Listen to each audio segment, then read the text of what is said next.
أيحب أحدكم أن يأكل لحم أخيه ميتا فكرهتموه। তোমরা কেউ এটা পছন্দ করো না যে তোমরা তোমাদের মৃত ভাইয়ের গোশত চিবিয়ে চিবিয়ে খাবা, তোমরা এটা কেউ পছন্দ করো না। অতএব তোমরা কেউ পাপের মধ্যে লিপ্ত হও না, কেউ পাপের মধ্যে লিপ্ত হও না, গীবত করিও না, শিকায়ত করিও না। হযরত ওমর রাদিয়াল্লাহু তাআলা আনহু, হযরত আবু বকর রাদিয়াল্লাহু তাআলা আনহু ছোট্ট সামান্য একটা কাজ করেছে, একটা কথা বলার কারণে পয়গম্বর আরবি সাল্লাল্লাহু আলাইহি ওয়াসাল্লাম জানিয়ে দিলেন, ও আবু বকর, ও ওমর, শুনে নাও, শুনে নাও, তোমরা তোমাদের খাদেমকে যে কথাটা বলেছো ওই কথার ওয়েটটা এত পরিমাণ, আল্লাহ তাআলা তোমাদের জন্য যদি চান তোমাদেরকে জাহান্নামের মধ্যে নিক্ষেপ করতে পারেন। তোমরা যে অপরাধ করেছো, তোমাদের মুখের মধ্যে তাকায়া দেখো, মৃত ভাইয়ের গোশত লিখেছি, ওই খাদেম যদি তোমাদের কথা শুনতে পেত তাহলে কি পরিমাণ কষ্ট পেত। আমার ভাইরা, এই জন্য গীবত শিকায়ত থেকে বেঁচে থাকা চাই, কেননা তোমার আমার প্রতিটা কথা, প্রতিটা সময় আল্লাহ তাআলা আমার আপনার জবানের আল্লাহ তাআলা হিসাব নিয়ে থাকেন। আমার আপনার প্রতিটা বিষয় আল্লাহ তাআলার নিকট স্পষ্ট, আমার আপনার প্রতিটা বিষয় আল্লাহ তাআলা পর্যবেক্ষণ করেন। আল্লাহ তাআলা জানিয়ে দেন, ওয়া ইন্না আলাইকুম লাহাফিযিন কিরামান কাতিবিন ইয়ালামুনা মা তাফআলুন। এমন একটা মারাত্মক গুনাহ আছে যেই গুনাহটা মানুষকে এত নিকৃষ্ট বানিয়ে দেয়, এত খারাপ বানিয়ে দেয়, তার জন্য কেমন যেন জাহান্নাম তার জন্য নির্ধারণ হয়ে যায়। তাকে এই গুনাহটা তাকে জাহান্নামে নিয়ে যেতে পারে। সেটা হলো পরনিন্দা, গীবত, শিকায়াত, মারাত্মক একটি গুনাহ, যেটা আমরা পরতে প্রতিটা মুহূর্তে করে থাকি। যে জিনিসটা আমার আপনার সকলের জন্য কখনো কল্যাণ হয় না, যেটা আমার আপনার প্রতিটা মুহূর্তের জন্য, সবার জন্য, ওই সময় পর্যন্ত আমাকে আপনাকে বদদোয়া দেয়। আল্লাহকে ডাক দিয়ে বলে, আল্লাহ তুমি আমাকে এত মূল্যবান সময় তাকে দিলা, অথচ সেই সময়টাকে সে এই কাজে ব্যয় করেছে।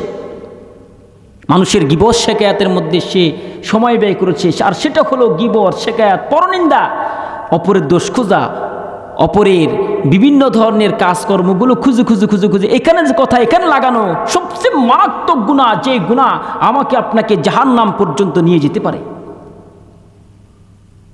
এই গুনার মধ্যে আমরা কি পরিমাণ ধাবিত রয়েছি, কি পরিমাণ অন্তর্ভুক্ত রয়েছি। হযরত রাসূলুল্লাহ সাল্লাল্লাহু আলাইহি ওয়াসাল্লামের সাহাবী হযরত আবু বকর রাদিয়াল্লাহু তাআলা আনহু, হযরত ওমর রাদিয়াল্লাহু তাআলা আনহু, এই দুইজন সাহাবী তিনারা একসাথে বসেছিলেন। তিনাদের খাদেমও ছিল সাথে। খাদেম থাকা অবস্থায় এই খাদেমকে তারা রেস্টের সময়, বিরতি থাকার সময় খাদেমকে বলতেছে, খাদেম তুমি একটা কাজ করো, সেটা হলো যে আমাদের জন্য তুমি খাবার দাবার পাকাবা। এখান দিয়ে হযরত আবু বকর রাদিয়াল্লাহু তাআলা আনহু, হযরত ওমর রাদিয়াল্লাহু তাআলা আনহু তিনারা রেস্ট করতেছিলেন। এই ফাঁকে ওই খাদেম পাক না করে ভুলে গিয়েছে যে পাক করতে হবে, সে ঘুমিয়ে পড়ছে। হযরত আবু বকর, হযরত আলী, ওমর রাদিয়াল্লাহু তাআলা আনহু তখন সজাগ হয়ে দেখতেছে খাদেম ঘুমাচ্ছে। খাদেমকে তখন তিনারা একটা মন্তব্য করলেন যে কিসের মতো ঘুমায়। এরপর যখন খাদেম জাগ্রত হলো, জাগ্রত হওয়ার পর খাদেমকে পাঠিয়ে দিলেন রাসূলুল্লাহ সাল্লাল্লাহু আলাইহি ওয়াসাল্লামের নিকট। এই জন্য পাঠালেন যে যাও রসুল থেকে আমাদের জন্য একটু তরকারি নিয়ে এসো। খাদেম চলে গেল। খাদেম চলে যাওয়ার পর খাদেম যায় বলল, ইয়া রাসূলুল্লাহ, ওমর, হযরত আবু বকর, হযরত ওমর তিনারা আমাকে পাঠালেন আপনার থেকে একটু তরকারি নেওয়ার জন্য। রাসূলুল্লাহ সাল্লাল্লাহু আলাইহি ওয়াসাল্লাম বলেন, তাদেরকে গিয়ে বলো তারা সেই তরকারি খেয়ে ফেলছে। ওই খাদেম চলে গিয়ে বললেন, হুজুর, রাসূলুল্লাহ সাল্লাল্লাহু আলাইহি ওয়াসাল্লাম বলেছেন যে আপনারা আপনাদের তরকারি খেয়ে ফেললেন। হযরত আবু বকর রাদিয়াল্লাহু তাআলা আনহু, হযরত ওমর রাদিয়াল্লাহু তাআলা আনহুর সাথে সাথে আশ্চর্যান্বিত হয়ে গেলেন, এটা কি, আমরা কখন আবার তরকারি খেয়েছি? হযরতে আবু বকর, হযরতে ওমর রাদিয়াল্লাহু তাআলা আনহু দৌড়িয়ে চলে গেলেন, ইয়া রাসূলুল্লাহ, আমরা কোন সময় কোন ফাঁকে তরকারি খেয়েছি? আমরা তো তরকারি রান্নাই হয়নি, আর আমাদের নিকট তরকারি যায়নি, অথচ আপনি আমাদেরকে বললেন আমরা তরকারি খেয়ে ফেলছি।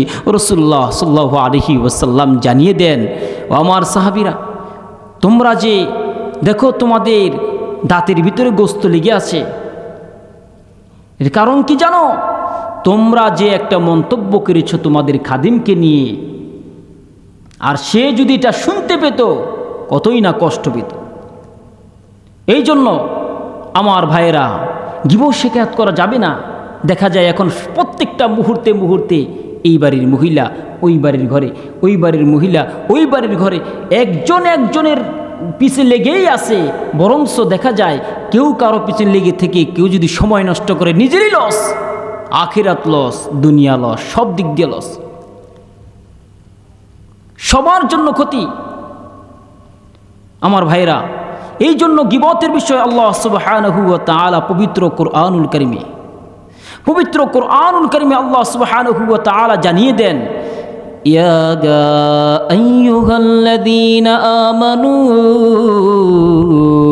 ইজতানিবু কাসীরাম মিনায-যন্ন ইন্না বা'দায-যন্নি ইসমুন ওয়া লা তাজাসসু ওয়া লা ইয়াগতাব বা'দুকুম বা'দা আইয়ুহিব্বু আহাদুকুম আন ইয়াকুলা লাহমা আখিহি মাইতান ফাকারিহতুমুহু ওয়াত্তাকুল্লাহ ইন্নাল্লাহা তাওয়াবুর রহিম। আমার বন্ধু, আল্লাহ তাআলা পবিত্র কোরআনুল কারীমে জানা দেন, হে আমার ইমানদার বন্ধুরা, আমার ইমানদার বান্দারা, শুনে নাও, ইয়া আইয়ুহাল্লাযীনা আমানু ইজতানিবু কাসীরাম মিনায-যন্ন, তোমরা অধিকাংশ ধারণা থেকে বেঁচে থাকো, অধিকাংশ ধারণা থেকে বেঁচে থাকো।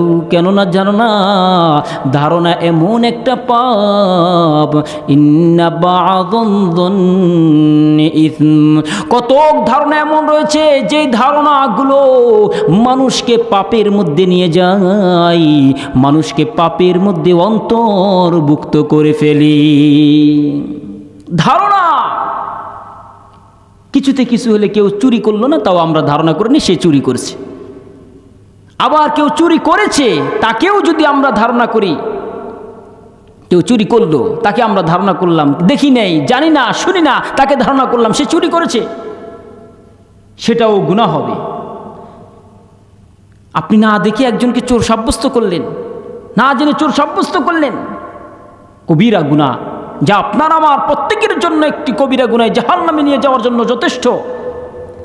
আমার ভাইরা, এই জন্য আমাকে আপনাকে কবিরা গুনার মধ্য থেকে বেঁচে থাকার জন্য খুবই সতর্ক থাকা চাই, গীবত শিকায়াত থেকে বেঁচে থাকা চাই।